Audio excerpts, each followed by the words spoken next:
Most people think it's impossible to escape North Korea, but two men proved it was possible after their miraculous escape using just three key items: a bike tire, a pump, and a backpack.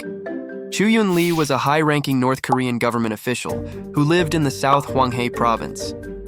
A couple of days prior to his escape attempt, Lee was surveying land for his government job on the coast along the Yellow Sea.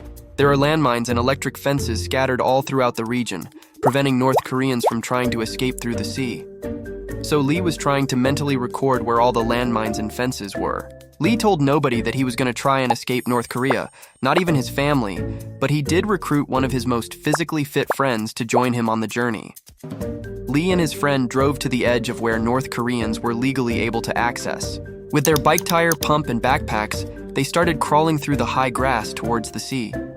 It was a full moon, so if they stood up, they definitely would have been seen by the patrols guarding the land. Lee and his friend agreed that if the friend would lead the way to test for landmines, Lee would be the first to test the electric fence.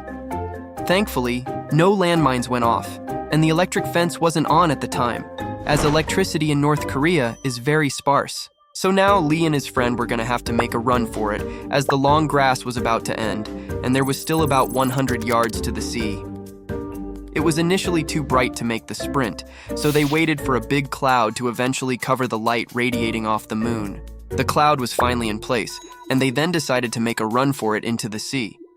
Once reaching the water, the goal was to inflate the bike tire with the pump to make floating in the sea much easier.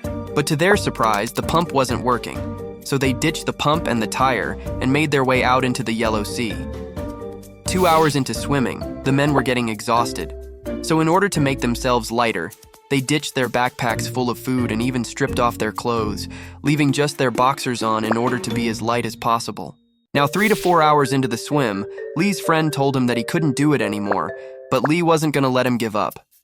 It gets even crazier from here, but there's a lot to the story, so tomorrow I'm posting a video on how they managed to survive, so make sure to follow.